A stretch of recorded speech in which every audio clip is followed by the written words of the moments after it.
అందరికీ నమస్కారం. ముందుగా ఈ వీడియోకి ఒక లైక్ కొట్టి మన ఛానల్ని సబ్స్క్రైబ్ చేసుకోండి. చాలామంది ఆడవారికి 7 శనివారాల వ్రతాన్ని చేయాలని కోరిక ఉంటుంది. కానీ ఈ వ్రతాన్ని ఎలా చేయాలి, అసలు ఎలా ప్రారంభించాలో తెలియక చాలామంది సతమతమవుతూ ఉంటారు. 7 శనివారాల వ్రతానికి చాలా శక్తి ఉంటుంది. అయితే చాలామంది ఆడవారు శనివారం పూట ఈ వ్రతాన్ని ప్రారంభించి 7 శనివారాలు కొనసాగిస్తారు. కానీ మీ వ్రతానికి రెట్టింపు పుణ్య ఫలితం దక్కాలంటే కొన్ని శుభప్రదమైన తిథుల్లో మాత్రమే ఈ సప్త శనివారాల వ్రతాన్ని ప్రారంభించాలి. అసలు ఈ వ్రతాన్ని ఎప్పుడు ప్రారంభించాలి, ఎలా ఆచరించాలి, పాటించాల్సిన నియమాలు ఏమిటో ఈ వీడియోలో తెలుసుకుందాం. ముందుగా ఈ వీడియోకి ఒక లైక్ కొట్టి జై శ్రీరామ్ అని కామెంట్ చేయండి. 7 శనివారాలు వెంకటేశ్వర స్వామిని పూజిస్తే సమస్త దోషాలన్నీ తొలగిపోయి మీరు చేపట్టిన పనులన్నీ విజయవంతంగా ముందుకు సాగుతాయని, కోరిన కోరికలన్నీ వెంటనే నెరవేరుతాయని, ఆర్థిక కష్టాలు తొలగిపోతాయని, సంతాన ప్రాప్తి, ఉద్యోగ ప్రాప్తి కలుగుతాయని వేద పండితులు సూచిస్తున్నారు. మరి ఇంతటి శక్తివంతమైన 7 శనివారాల వ్రతాన్ని ఎప్పుడు ప్రారంభించాలో తెలుసుకుందాం. శనివారం మాత్రమే వ్రతాన్ని ప్రారంభించాలి. అయితే శనివారం నాడు ఏకాదశి కలిసి వస్తే ఆ రోజున ఈ వ్రతాన్ని ప్రారంభిస్తే ఇంకా మంచిది. అలాగే శనివారంతో కలిసి వచ్చిన త్రయోదశి, శనివారంతో కలిసి వచ్చిన పౌర్ణమి, శనివారంతో కలిసి వచ్చిన మాస శివరాత్రి, శనివారంతో కలిసి వచ్చిన పుష్యమి నక్షత్రం, అనురాధ నక్షత్రం, ఉత్తరాభాద్ర నక్షత్రం, శ్రవణ నక్షత్రం, అలాగే శనివారంతో కలిసి వచ్చిన అమావాస్య తిథి, ఇలాంటి శుభతిథుల్లో ఈ 7 శనివారాల వ్రతాన్ని ప్రారంభిస్తే రెట్టింపు పుణ్య ఫలితం లభిస్తుంది. సప్త శనివారాల వ్రతాన్ని ప్రారంభించడానికి ఉత్తమమైన సమయం ఏమిటంటే ఉదయం 6 గంటల నుండి 7 గంటల్లోపు పూజ ప్రారంభించుకోవాలి. ఈ వ్రతాన్ని ప్రారంభించేవారు కొత్తగా వెంకటేశ్వర స్వామి చిత్రపటాన్ని తెచ్చుకోండి. లక్ష్మీదేవి సమేతంగా ఉన్న స్వామివారి ఫోటోను తెచ్చుకోవాలి. మీ ఇంటి తూర్పు దిశలో ఈశాన్యం మూలన ఒక చెక్క పీఠాన్ని వేసి ఆ పీఠానికి పసుపు రాసి కుంకుమ బొట్లు పెట్టి పీఠం పైన బియ్య పిండితో ముగ్గు వేసి ఒక పసుపు రంగు వస్త్రాన్ని ఆ పీఠం పైన పరిచి వెంకటేశ్వర స్వామి చిత్రపటాన్ని ప్రతిష్ఠించండి. ఏ వ్రతాన్ని ప్రారంభించినా సరే ముందుగా గణపతిని పూజించాలి. కాబట్టి పసుపు గణపతిని ప్రతిష్ఠించి పూజ ప్రారంభించాలి. అలాగే కలశాన్ని కూడా ప్రతిష్ఠించాలి. అదే పీఠం పైన కొన్ని బియ్యం పోసి ఆ బియ్యం పైన ఒక రాగి కలశం పెట్టి కలశం పైన కొబ్బరికాయను కూడా పెట్టి పసుపు రంగు రవిక వస్త్రాన్ని కిరీటంలాగా పెట్టి కలశ స్థాపన చేయాలి. కలశానికి 2 వైపులా 7 వత్తులు వేసి 2 దీపాలు వెలిగించండి. వెంకటేశ్వర స్వామిని పసుపు రంగు పుష్పాలతో అలంకరించి తులసి మాల వేసి పూజ చేయాలి.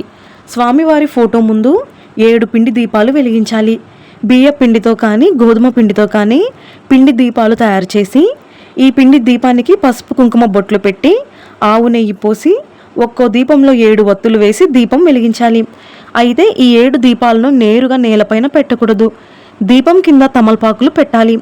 ఈ పిండి దీపాలు కొండెక్కిన తర్వాత వాటిని గోమాతకు తినిపిస్తే చాలా మంచిది, లేదా ప్రవహించే నదిలో వేయండి. ఈ వ్రతంలో అత్యంత ముఖ్యమైనది స్వామివారికి ముడుపు కట్టడం. ఒక పసుపు రంగు కాటన్ వస్త్రాన్ని తీసుకొని 4 వైపులా పసుపు రాసి కుంకుమ బొట్లు పెట్టి ఈ వస్త్రం మధ్యలో కొన్ని బియ్యం, ఒక చిన్న బెల్లం ముక్క లేదా పట్టిక బెల్లం, 2 తులసి దళాలు, పసుపు కుంకుమలు, అక్షింతలు, అలాగే మీకు తోచినంతలో కొంత దక్షిణను పెట్టి 3 ముడులు వేసి ముడుపు కట్టండి. ఈ ముడుపును స్వామివారి ఫోటో ముందు పెట్టుకోవాలి. ఉదయం పూజలో స్వామివారికి నైవేద్యంగా నువ్వులతో తయారు చేసిన 7 చిమ్మిలి ఉండలు సమర్పించాలి. అలాగే సాయంత్రం పూట శనగపిండితో చేసిన 7 లడ్డూలను నివేదించాలి. వీటితో పాటుగా అరటిపండ్లు, పొంగలి, పులిహోర, ఇలా ఏ నైవేద్యాన్నైనా నివేదించవచ్చు. నైవేద్యం సమర్పించేటప్పుడు అలాగే హారతి ఇచ్చేటప్పుడు ఖచ్చితంగా గంట మోగించాలి. పూజలో స్వామివారికి నివేదించిన నైవేద్యాన్ని ప్రతి ఒక్కరికి ప్రసాదంగా పంచిపెట్టాలి. ఈ 7 శనివారాల పాటు ఉదయం సాయంత్రం 2 పూటల దీపారాధన చేయాలి. స్వామివారికి పచ్చ కర్పూరంతో హారతి సమర్పించి కొబ్బరికాయను కొట్టి సప్త శనివారాల వ్రత కథను చదివి మీ పూజను ముగించుకొని తలపైన అక్షింతలు వేసుకొని ప్రదక్షిణలు చేయండి. పూజ చేసే స్త్రీలు ఉదయం అంతా ఉపవాసం ఉండి సాయంత్రం పూట మాత్రమే భోజనం చేయాలి. ఉదయం పూజ చేసేటప్పుడు ముదురు నీలం రంగు వస్త్రాలు ధరించాలి. అలాగే సాయంత్రం పూట పసుపు రంగు వస్త్రాలు ధరించాలి. ఇక సాయంత్రం పూజ పూర్తయిన తర్వాత ఒక్కో శనివారం ఒక్కో అతిథిని మీ ఇంటికి పిలిచి విస్తరాకుల భోజనం పెట్టాలి. 7 శనివారాలు పూర్తయిన తర్వాత ఆఖరి శనివారం నాడు 7 ముత్తైదులను మీ ఇంటికి పిలిచి 7 వ్రత పుస్తకములు, పసుపు కుంకుమ దక్షిణ తాంబూలం సమర్పించి నమస్కారం చేసుకోవాలి. ప్రతి శనివారం ఉదయాన్నే నిద్రలేచి తలస్నానం చేయాలి. ఈ వ్రతాన్ని చేసేవారు పగటిపూట నిద్రపోకూడదు. అలాగే మధ్యాహ్నం భోజనం చేయకూడదు. శనివారం పూజ చేసేటప్పుడు మీ నుడిటిపైన తప్పనిసరిగా తిరునామం పెట్టుకోవాలి. పూజ పూర్తయ్యే వరకు ఇంటి ఇల్లాలు ఎలాంటి ఆహారం తినకూడదు. ఈ వ్రతాన్ని చేసేటప్పుడు గోవిందనామాలు, అష్టోత్తర శతనామావళి, సుప్రభాతం వంటివి జపించాలి.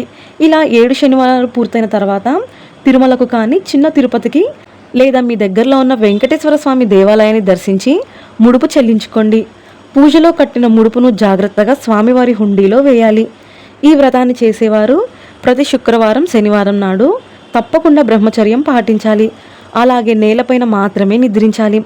ప్రతి శనివారం ఇంట్లో పూజ పూర్తయిన తర్వాత మీ దగ్గరలో ఉన్న విష్ణు దేవాలయానికి వెళ్ళి స్వామివారిని దర్శించుకోండి.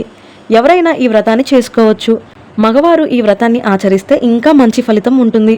ఒకవేళ మగవారు ఈ వ్రతాన్ని చేయాలనుకుంటే 7 శనివారాలు క్షవరం, హెయిర్ కట్, గోళ్లు కత్తిరించకూడదు. అలాగే భార్యాభర్తలు కలిసి ఈ వ్రతాన్ని చేస్తే సకల శుభాలు కలుగుతాయి. ఈ వ్రతాన్ని మగవారు చేస్తే 7 శనివారాలు ఎలాంటి ఆటంకాలు లేకుండా ఆచరించాలి. అదే స్త్రీలైతే కనీసం 3 వారాలు ఆటంకాలు లేకుండా వ్రతాన్ని ఆచరించాలి. నెలసరి కారణంగా ఆడవారికి ఆటంకం వస్తే ఆ శనివారం వ్రతాన్ని ఆపేసి తదుపరి వచ్చే వారం కొనసాగించవచ్చు. ఈ వ్రతం చేసే రోజున మీ ఇంటి ముందుకు ఎవరైనా భిక్షగాళ్ళు వస్తే ఇంట్లో ఏమీ లేదని చెప్పకుండా ఆహారం దానం చేసి పంపించండి. మొదటి శనివారం పూజ ప్రారంభించేటప్పుడు మీ మనసులోని కోరికలను స్వామివారికి చెప్పుకుంటూ నేను 7 శనివారాలు ఈ వ్రతాన్ని చేస్తానని మనస్ఫూర్తిగా సంకల్పం చెప్పుకోవాలి. ఇక శనివారం పూట తులసి దళాలు కోయకూడదు. కాబట్టి సప్త శనివారం వ్రతం కోసం ఒకరోజు ముందుగానే తులసి దళాలు సిద్ధం చేసుకొని పెట్టుకోండి.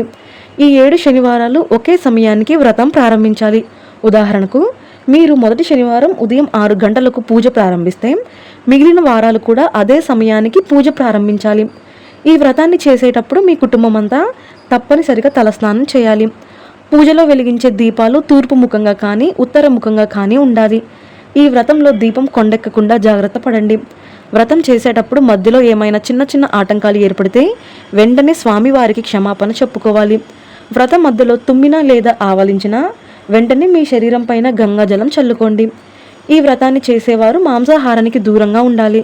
అలాగే ఉల్లిపాయ మరియు వెల్లుల్లికి దూరంగా ఉండాలి. ఈ వ్రతాన్ని చేసేవారు శనివారం పూట ఎవరికి డబ్బును అప్పుగా ఇవ్వకూడదు. అలాగే భార్యాభర్తలు గొడవ పడకూడదు. లేదంటే మీరు చేసిన వ్రతానికి పుణ్య ఫలితం లభించదు. అసలు ఈ వ్రతానికి ఉన్న విశిష్టత ఏమిటంటే పూర్వం ఒక దరిద్రుడైన బ్రాహ్మణుడు ఉండేవాడు. అతని దారిద్ర్యాన్ని పోగొట్టుకోవడానికి స్వామివారిని ప్రార్థించాడు. స్వామివారు కనికరించి సప్త శనివారాల వ్రతాన్ని ఆచరించమని చెప్పారు. ఆ బ్రాహ్మణుడు స్వామివారు చెప్పినట్లుగానే 7 శనివారాలు నియమనిష్టలతో పూజ చేసి తన కష్టాల నుండి సులభంగా బయటపడి అష్టైశ్వర్యాలను పొందాడు. కాబట్టి ఈ వ్రతాన్ని ఆచరిస్తే ఎలాంటి సమస్య అయినా వెంటనే పరిష్కారం అవుతుందని నమ్మకం. ఈ వీడియో మీకు నచ్చితే లైక్ చేసి సబ్స్క్రైబ్ చేసుకోండి. జై శ్రీరామ్.